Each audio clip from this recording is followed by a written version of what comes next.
N'avez-vous jamais remarqué que plus vous essayez de vous protéger des autres, plus ils semblent vous atteindre au plus profond de vous-même? Plus vous érigez des murs, plus vous devenez vulnérable? Alan Watts, cet esprit brillant, a découvert quelque chose que la psychologie moderne peine encore à saisir pleinement. La véritable invulnérabilité ne provient pas de la protection, mais du fait de n'avoir rien à perdre. Et ça change tout. Pensez-y un instant. Connaissez-vous ces personnes qui semblent impassibles quoi qu'il arrive, peu importe ce que vous dites, peu importe la façon dont vous agissez, elles restent inébranlables. Et ce n'est pas parce qu'elles sont froides, ce n'est pas parce qu'elles ne ressentent rien, c'est parce qu'elles ont percé le secret qu'Alan Watts a si bien expliqué. On ne peut être blessé que si l'on tente de protéger quelque chose. Le moi moderne est une véritable forteresse. Nous passons notre vie à construire des remparts, à creuser des douves, à ériger des tours de guet. Nous étudions les stratégies de défense. Nous développons des mécanismes de protection sophistiqués. Nous préparons des contre-attaques. Mais voici le paradoxe que personne ne vous révèle. Chaque mur que vous construisez est une chose de plus que vous devez défendre. Chaque forteresse que vous érigez est un nouveau point de vulnérabilité. Alan Watts aimait raconter l'histoire d'un maître zen qui fut insulté en pleine rue. Son disciple, indigné, attendait que le maître réagisse. Mais le maître continua simplement son chemin. Des heures plus tard, le disciple, incapable de se retenir, demanda « Maître, pourquoi n'avez-vous pas répondu à cette insulte ?» Et le maître, souriant, répondit « Où est l'insulte maintenant? Il essayait de me faire un cadeau que je n'ai pas accepté. Alors, il est reparti avec son cadeau. » Cette histoire renferme l'une des clés les plus profondes de l'invulnérabilité. On ne peut être blessé que par ce que l'on accepte. On ne peut être affecté que par ce à quoi l'on résiste. La personne qui vous insulte vous propose une transaction, mais vous n'êtes absolument pas obligé de l'accepter. Mais creusons encore. Parce qu'il ne s'agit pas de développer une carapace. Il ne s'agit pas de devenir insensible. C'est là le piège dans lequel la plupart tombent. Ils confondent invulnérabilité et insensibilité. Ils pensent que pour ne pas être blessés, ils doivent cesser de ressentir. Et alors, ils construisent une prison encore plus terrible. Ce qu'Alan Watts a découvert, en étudiant des décennies de philosophie orientale, c'est que le secret ne réside pas dans le durcissement, mais dans le fait de s'adoucir complètement. Pensez à l'eau. Vous pouvez frapper l'eau de toutes vos forces. L'eau n'offre aucune résistance. Elle contourne simplement votre poing. Et lorsque vous avez terminé, l'eau reste intacte. Mais votre poing est fatigué. C'est là l'essence du Wu Wei. L'action sans action. La défense sans défendre. Vous ne construisez pas de mur. Vous devenez fluide. Et voici ce qui se passe lorsque vous devenez fluide. Les gens cessent de pouvoir vous atteindre. Pas parce que vous esquivez, mais parce qu'il n'y a plus rien de solide à frapper. Maintenant, vous vous dites peut-être, mais cela ne me rend-il pas vulnérable à tout? Si je ne me défends pas, les gens ne vont-ils pas simplement m'écraser? Et voici le second paradoxe, celui qui va vraiment vous retourner l'esprit. On n'est écrasable que lorsque l'on tente de maintenir une forme. Une roche peut être écrasée. L'eau, non. Appliquons cela à la vie réelle. Imaginez que quelqu'un critique votre travail. La personne dit que ce que vous faites n'a aucune valeur. Comment réagissez-vous habituellement? Si vous êtes comme la plupart des gens, vous ressentez immédiatement une vague de défensive. Votre corps se tend. Votre esprit commence à formuler des justifications, des contre-arguments, des preuves de votre valeur. Vous construisez des murs en temps réel. Mais que se passe-t-il lorsque vous construisez ces murs? Vous validez la critique. En vous défendant, vous êtes implicitement d'accord avec le fait qu'il y a quelque chose à défendre. Vous dites « Oui, ma valeur est en jeu ici. Oui, cette personne a le pouvoir de la diminuer. » Vous avez livré votre paix intérieure entre les mains de celui qui vous a critiqué. Maintenant, imaginez l'approche du Wu Wei. Quelqu'un critique votre travail. Vous écoutez.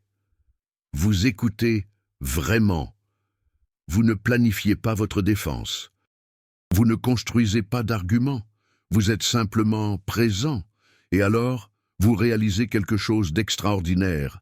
La critique n'a pas de prise, parce que vous ne résistez pas. Vous ne créez pas la friction qui transforme les mots en blessures. Alan Watts disait que le moi est comme un muscle. Plus vous l'exercez, plus il grossit, et plus il grossit, plus il prend de place, plus il a besoin d'être nourri, protégé, défendu.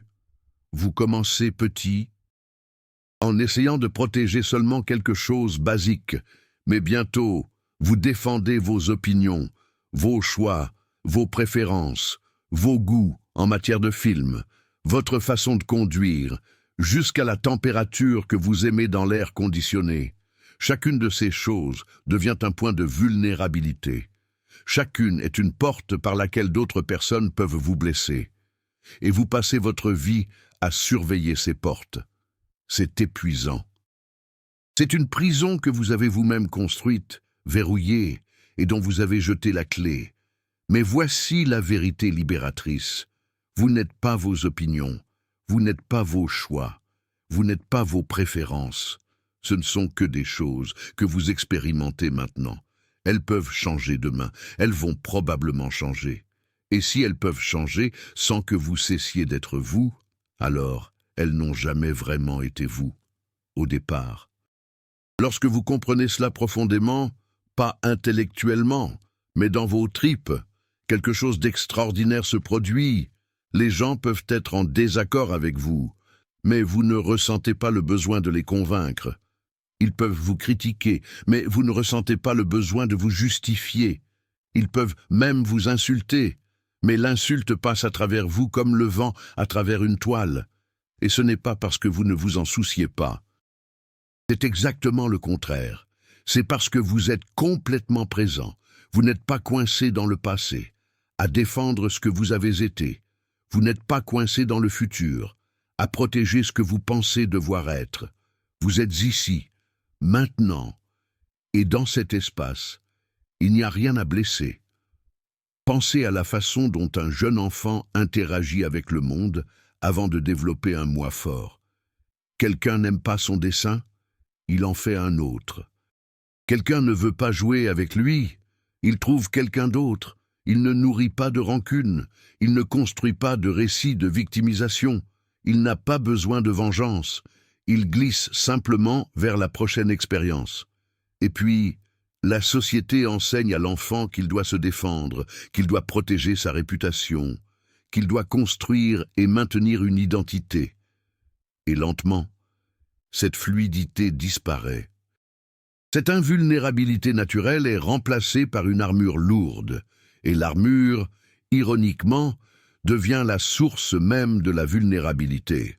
Alan Watts avait une question préférée qu'il posait lors de ses conférences.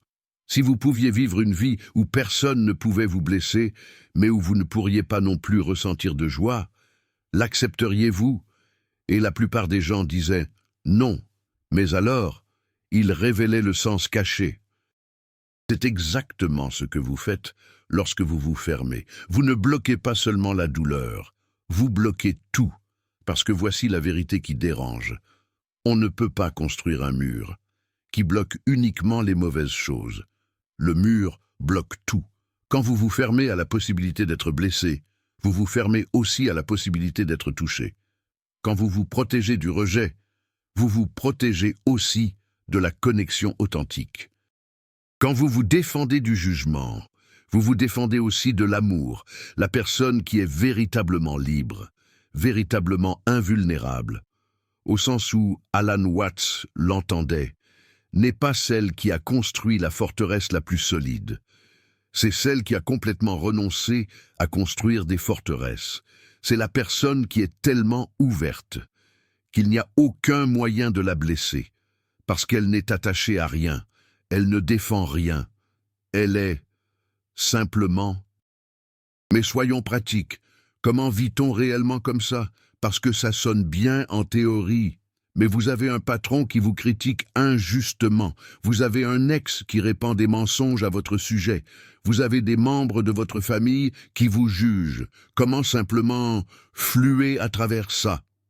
Alan Watts dirait que vous commencez par observer, simplement observer. La prochaine fois que quelqu'un fait quelque chose qui normalement vous dérangerait, faites une pause d'1 seconde, ne réagissez pas immédiatement. Observez simplement ce qui se passe en vous. Observez la tension qui monte. Observez l'histoire que votre esprit commence à raconter. Observez l'impulsion de défendre, de justifier, d'attaquer. Et alors, voici la partie cruciale. Observez que vous êtes en train d'observer. Parce que si vous pouvez observer ces impulsions, vous n'êtes pas ces impulsions. Il y a une partie de vous qui est au-delà d'elle. Une partie qui reste calme, pendant que le moi est en panique. Et cette partie, Alan Watts l'appellerait votre véritable moi. Le moi qui n'a pas besoin de défense, parce qu'il ne peut pas être attaqué. Cela ne signifie pas que vous devenez un paillasson. Cela ne signifie pas que vous laissez les gens vous marcher dessus. Cela signifie que vous répondez, au lieu de réagir. Vous agissez à partir d'un lieu de clarté, au lieu d'un lieu de blessure. Et la différence est profonde. Quand vous réagissez, vous êtes contrôlé. L'autre personne a appuyé sur un bouton, et vous avez automatiquement exécuté un programme. Quand vous répondez, vous êtes aux commandes. Vous choisissez, consciemment, si vous voulez vous engager, comment vous voulez vous engager, ou si vous voulez simplement laisser passer. Et voici ce qui est étrange et merveilleux. Quand vous arrêtez de réagir, les gens arrêtent souvent de vous provoquer. Parce qu'ils n'obtiennent plus la réaction qu'ils cherchaient, le jeu est terminé, et soit ils se lassent et s'en vont, soit, plus intéressant encore, ils commencent à interagir avec vous de manière plus authentique, parce que maintenant, vous ne jouez plus le jeu du moi. Et c'est tellement rare, tellement rafraîchissant, que certaines personnes se réveillent réellement à cela. Alan Watts parlait souvent du concept zen de Mushin, la menthe sans menthe. C'est un état où vous répondez au monde directement, sans le filtre de la pensée conceptuelle. Un maître d'épée avec Mushin ne pense pas, il attaque par le côté gauche, alors je vais bloquer ainsi, et alors contre-attaquer ainsi. Il n'y a pas de temps pour ça, il simplement flue. L'attaque vient, le blocage arrive, naturellement, spontanément. Et c'est ainsi que vous gérez les gens, quand vous n'essayez plus de vous protéger. Quelqu'un est grossier avec vous. Et vous répondez avec compassion, pas parce que vous avez pensé que vous devriez, mais parce que c'était la réponse naturelle. Quelqu'un vous critique, et vous considérez s'il y a de la vérité là-dedans, et s'il n'y en a pas, vous passez simplement à autre chose, sans drama, sans histoire, sans porter cela comme une blessure que vous allez lécher pendant les prochains jours. Mais attendez, parce qu'il y a un niveau encore plus profond à cela. Et c'est celui qui dissout réellement la possibilité d'être dérangé par quelqu'un. C'est dans ce que Alan Watts appelait « comprendre l'unité fondamentale de tout ». Regardez ça. Quand quelqu'un vous dérange, il y a une présupposition intégrée là-dedans. La présupposition que vous et l'autre personne êtes des entités séparées et antagonistes. Vous êtes ici, ils sont là, et ils font quelque chose contre vous. Il y a une dualité claire, un sujet et un objet, un attaquant et une victime. Mais Alan Watts passait des heures à déconstruire cette dualité. Il demandait où exactement vous terminez, et l'autre personne commence. Vous pouvez dire que c'est à la limite de votre peau, mais votre peau échange constamment des atomes avec l'air. Vous respirez ce que d'autres personnes ont expiré. Vous mangez ce que d'autres choses ont été. Vous êtes un processus, pas une chose. Un verbe, pas un substantif. Et si vous comprenez vraiment ça, si vous le ressentez vraiment, pas seulement y penser, quelque chose de profond se produit. L'autre personne n'est plus un étranger séparé qui fait des choses pour vous. Elle fait partie du même processus cosmique que vous. Vous êtes deux vagues dans le même océan, croyant temporairement que vous êtes des choses séparées. Et quand une vague frappe l'autre, ce n'est pas une attaque, c'est juste l'océan qui bouge. C'est juste la danse qui se produit. Et vous, en tant que vague, vous n'êtes pas endommagé par l'interaction. Vous ne pouvez pas l'être. Parce que vous n'êtes pas vraiment une chose séparée qui peut être endommagée. Vous êtes le mouvement de l'océan. Et l'océan ne peut pas se blesser. Cela semble abstrait. Je sais, mais prêtez attention à ce qui se passe. Quand vous essayez de ramener cela à votre expérience directe, la prochaine fois que quelqu'un vous dérange, essayez de voir la situation d'en haut. Essayez de vous voir, vous et l'autre personne, non pas comme des adversaires, mais comme deux aspects du même processus, deux acteurs sur la même scène cosmique, chacun jouant son rôle. Ce que vous réalisez, c'est qu'il n'y a pas de vilain réel. Il y a seulement des gens agissant à partir de leur propre confusion, de leur propre peur, de leur propre sentiment de séparation. Et quand vous voyez ça, la colère se dissout. Le ressentiment se dissout.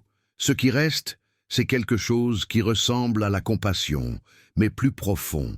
C'est une reconnaissance. Une vague reconnaissant une autre vague. L'océan se reconnaissant lui-même. Alan Watts avait un terme pour ça. Le jeu cosmique de cache-cache. L'univers se cache de lui-même pour avoir la joie de se retrouver. Vous êtes l'univers se cachant comme une personne individuelle. La personne qui vous dérange. Et l'univers se cachant comme une autre personne individuelle. Et le dérangement, c'est une partie du jeu, c'est une partie de l'expérience.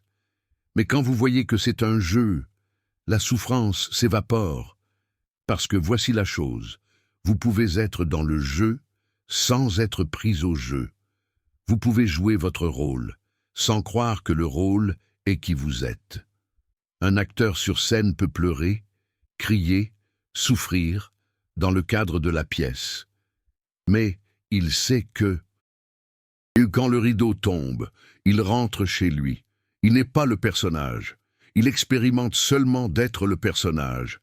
Et vous, vous êtes la conscience expérimentant d'être une personne, expérimentant d'avoir un nom, un corps, une histoire, des relations, des problèmes.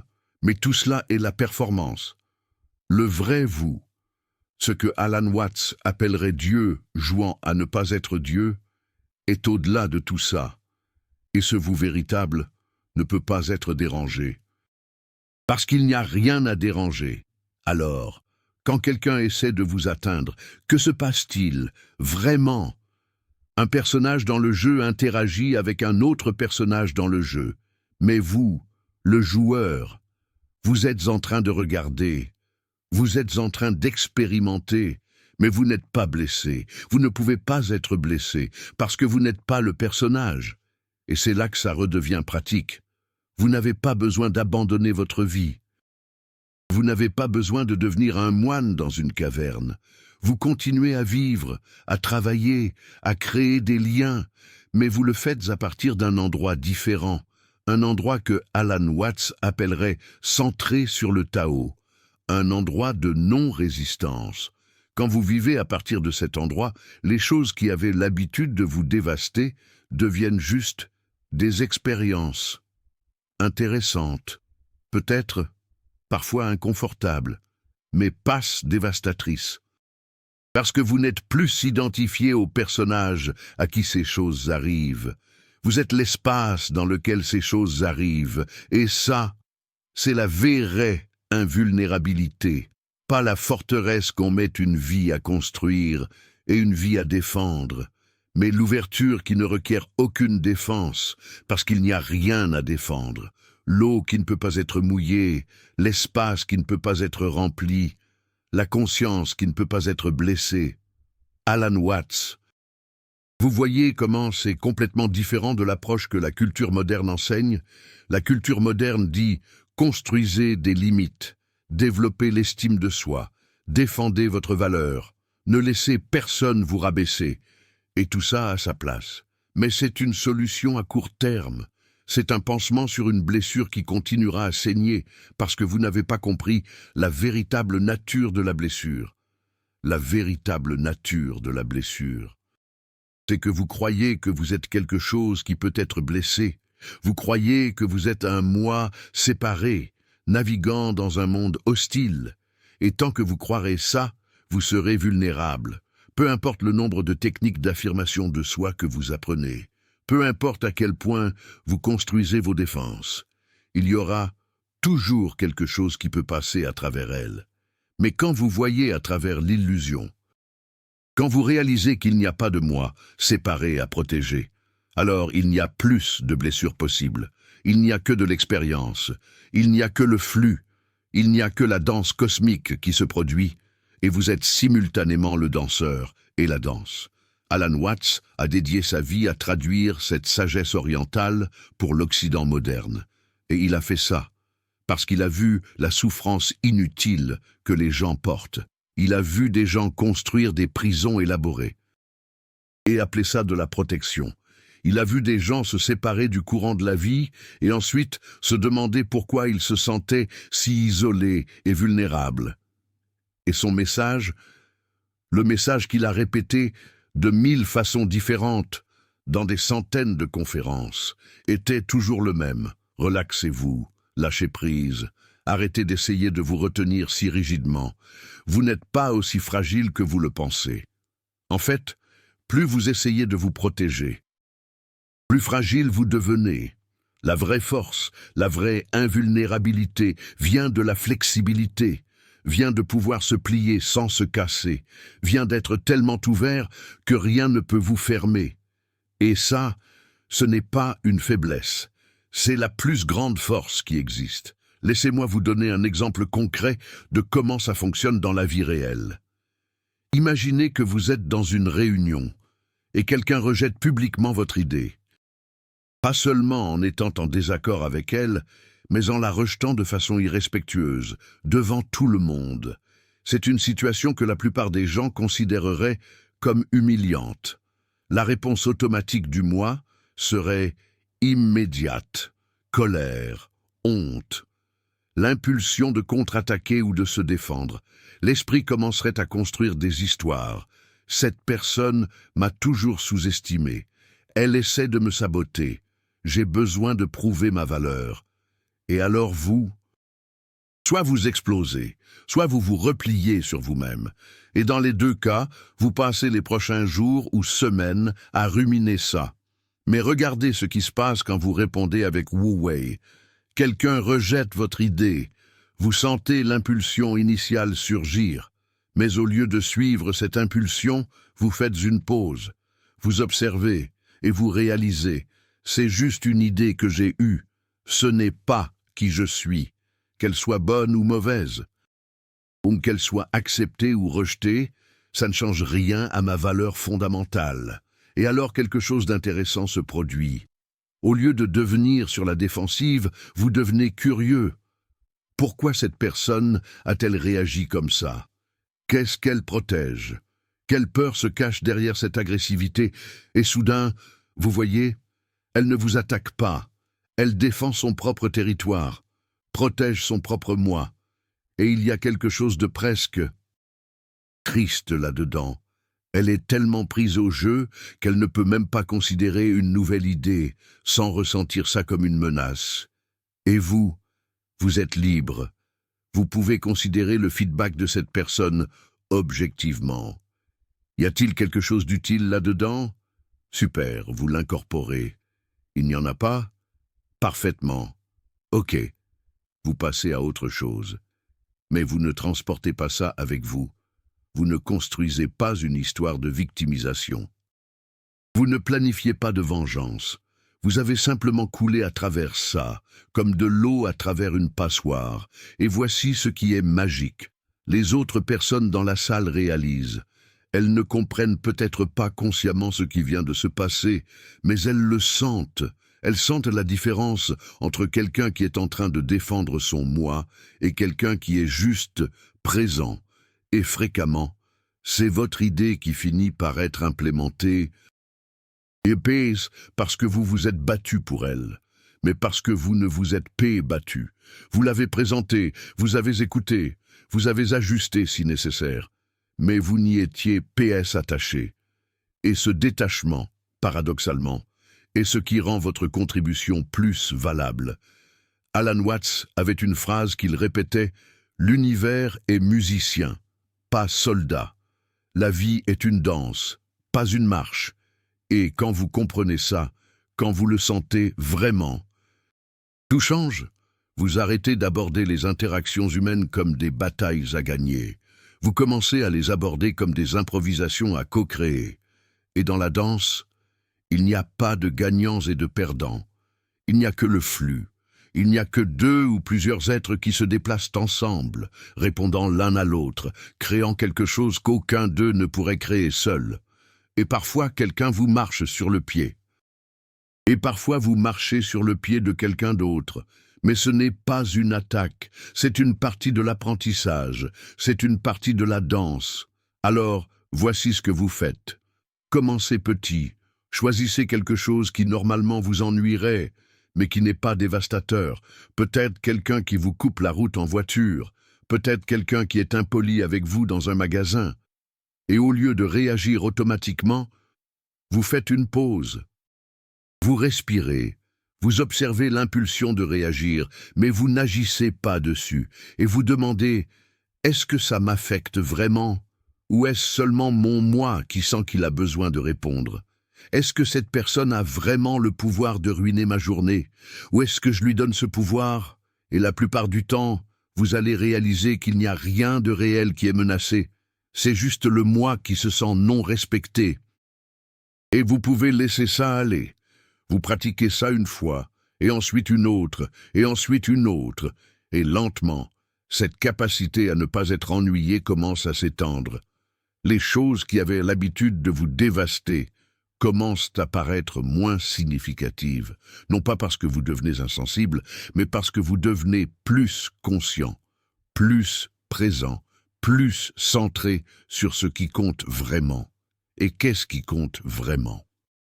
Alan Watts dirait que ce qui importe, c'est l'expérience elle-même, la joie d'être vivant, l'émerveillement d'être conscient, le mystère de faire partie de cet univers impossible qui, d'une manière ou d'une autre, existe. Ce sont ça, les choses réelles. Ce sont ça les choses qu'on ne peut pas vous enlever, quoi que quiconque dise ou fasse. Le moi, avec tous ses besoins et ses défenses, n'est qu'une petite partie de cette expérience plus vaste. C'est un personnage que vous interprétez, et vous pouvez interpréter ce personnage bien ou mal, avec tension ou avec grâce, mais le personnage n'est pas vous. Vous êtes ce qui expérimente le personnage, et quand vous comprenez vraiment ça, quand cela descend de votre tête à votre corps, à l'expérience vécue, quelque chose de profond se dissout. La peur d'être jugé se dissout, la peur d'être rejeté se dissout, la peur de ne pas être assez bien se dissout. Parce qu'il n'y a pas un vous séparé qui peut être jugé, rejeté ou considéré comme insuffisant. Il y a seulement la danse cosmique qui se déroule, et vous en faites partie. Vous venez de dissoudre le paradoxe fondamental de la vulnérabilité humaine. Vous avez découvert que la véritable invulnérabilité ne vient pas d'ériger des murs, mais de les laisser tomber. Cette vérité qu'Alan Watts a passé des décennies à distiller de la philosophie orientale pour l'Occident moderne n'est pas seulement de la théorie, c'est une sagesse pratique qui peut transformer chaque interaction, chaque relation, chaque moment de conflit potentiel. Ce type de contenu est rare. Cela prend des années d'études, des décennies de pratique. Une compréhension profonde, à la fois du zen et de la psychologie occidentale, pour traduire ces paradoxes de manière à ce qu'ils aient un sens pour un esprit moderne. Et chaque vidéo comme celle-ci est une invitation à expérimenter cette liberté, à tester ce Wu-Wei dans votre propre vie. Le Super Thanks juste en bas n'est pas seulement un soutien financier. C'est vous qui dites « Cette dissolution est réelle pour moi ». Je reconnais la valeur d'avoir la sagesse ancienne traduite pour une application moderne. C'est vous qui investissez dans la continuité de ce travail, garantissant que plus de personnes puissent découvrir qu'elles n'ont pas besoin de passer leur vie à défendre des forteresses qui n'ont jamais eu besoin d'exister. Quand vous cliquez sur ce cœur doré, vous devenez partie de ceux qui choisissent la fluidité au lieu de la rigidité, le paradoxe au lieu de la certitude. La vérité au lieu du confort. Vous n'êtes pas seulement un spectateur, vous êtes co-créateur de cette danse, vous êtes témoin et participant de la dissolution collective de l'illusion du moi séparé. Maintenant, laissez-moi vous donner quelque chose de pratique que vous pouvez faire aujourd'hui, quelque chose qu'Alan Watts recommanderait. Choisissez une personne dans votre vie qui vous inquiète fréquemment. Cela peut être un collègue de travail, un membre de votre famille, un voisin, quelqu'un qui, quand vous voyez ou pensez à cette personne, vous sentez cette contraction, cette tension. Et ensuite, faites cet exercice. La prochaine fois que vous interagissez avec cette personne, avant l'interaction, arrêtez-vous un instant, respirez et rappelez-vous, cette personne est l'univers qui se cache, tout comme vous êtes l'univers qui se cache. Vous êtes deux vagues dans le même océan. Et quoi que cette personne fasse ou dise, c'est juste l'océan qui bouge. Pendant l'interaction, observez votre tendance à défendre, à résister, à vous contracter, mais n'agissez pas selon ces impulsions. Observez-les simplement. Voyez si vous pouvez rester ouvert, fluide, présent. N'essayez pas de changer la personne, n'essayez pas de contrôler la situation. Soyez juste de l'eau. Et ensuite, observez ce qui se passe. Observez si l'interaction est différente. Observez si vous portez moins de tension après. Observez si, peut-être, la personne vous répond différemment quand vous n'offrez plus la résistance qu'elle avait l'habitude de rencontrer. C'est le test, c'est la pratique. Et ça n'a pas besoin d'être parfait. Vous allez oublier, vous allez réagir parfois. Le moi va revenir et va crier que vous devez vous défendre. C'est OK. Cela fait partie du processus. La maîtrise ne vient pas de ne jamais tomber. Elle vient de tomber et de se relever, tomber et se relever, jusqu'à ce que vous réalisiez que tomber fait aussi partie de la danse. Alan Watts avait un rire merveilleux.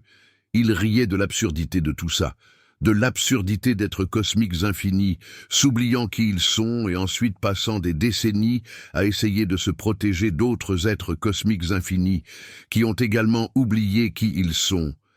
C'est la comédie cosmique suprême. Et quand vous voyez ça, quand vous le voyez vraiment, vous ne pouvez rien faire d'autre que rire aussi. Et dans ce rire, dans cette légèreté, se trouve la véritable invulnérabilité. Parce que, qu'est-ce qui peut blesser celui qui ne prend rien trop au sérieux? Qu'est-ce qui peut ébranler celui qui a déjà accepté l'absurdité fondamentale de tout? Qu'est-ce qui peut déranger celui qui a réalisé que tout le drame est juste Dieu jouant à cache-cache avec lui-même? Alors oui, vous ne serez peut-être plus jamais dérangé par personne, mais pas de la façon dont vous le pensiez, pas en construisant des murs plus hauts ou en développant une peau plus épaisse, mais en dissolvant complètement l'illusion qu'il y a un vous séparé qui doit être protégé, en vous ouvrant tellement complètement qu'il n'y a plus rien de solide à atteindre, en devenant tellement fluide que vous vous contentez de contourner n'importe quel obstacle, et quand vous vivez ainsi, quelque chose de magique se produit. Vous réalisez que les gens ne vous dérangeaient pas vraiment tout ce temps. Vous vous dérangiez vous-même. Vous créiez la friction. Vous construisiez les prisons. Et maintenant vous avez découvert que vous avez toujours eu la clé. En fait, vous avez réalisé qu'il n'y a jamais eu de prison pour commencer. Seulement l'illusion d'une prison. Et cette perception, cette dissolution, est la plus grande liberté qui existe. C'est ce qu'Alan Watts appellerait l'éveil. Pas un éveil mystique sur une montagne lointaine, mais un éveil pratique, vécu, expérimenté au milieu du chaos de la vie moderne. Dans les embouteillages, au travail, à la maison, dans chaque interaction. C'est la promesse du Wu-Wei, c'est la promesse de la fluidité. Pas que vous ne rencontrerez jamais de conflit, mais que le conflit ne vous consumera plus. Pas que les gens vont arrêter d'essayer de vous déranger, mais que vous allez réaliser qu'il n'y a jamais rien eu à déranger. Juste l'univers dansant avec lui-même, juste la conscience s'expérimentant à travers des formes infinies. Et vous? Vous êtes libre de danser. Dans les commentaires, dites-moi, est-ce que vous vous protégez des gens ou est-ce que vous allez dans leur sens? Qu'est-ce qui vous rend vraiment plus vulnérable? Et si vous avez déjà expérimenté cette invulnérabilité à travers l'ouverture? Racontez votre histoire, parce que ces expériences, ces dissolutions personnelles du moi, sont ce qui enseigne vraiment, ce qui transforme vraiment. Pas la théorie, mais la pratique vécue. Pas le concept, mais l'expérience directe.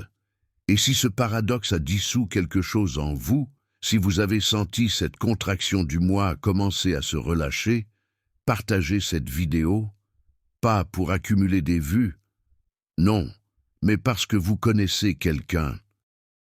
Quelqu'un qui porte le poids de 1000 murs inutiles, quelqu'un qui s'épuise à essayer de défendre une forteresse qui n'a jamais eu besoin d'exister. Soyez l'onde qui montre à l'autre onde que les deux sont l'océan. La vraie invulnérabilité vous attend, pas dans le futur, après des années de pratique, mais maintenant, à cet instant, dans cet espace entre les pensées, dans cette respiration, dans cette ouverture. Vous n'avez qu'à cesser d'essayer d'être invulnérable et réaliser que vous l'êtes déjà, que vous l'avez toujours été, que vous le serez toujours, parce qu'il n'y a rien de séparé ici qui puisse être vulnérable. Juste la conscience infinie, qui s'amuse à oublier sa propre nature, et maintenant, qui se souvient. Bienvenue de retour, bienvenue dans la fluidité, bienvenue dans la danse.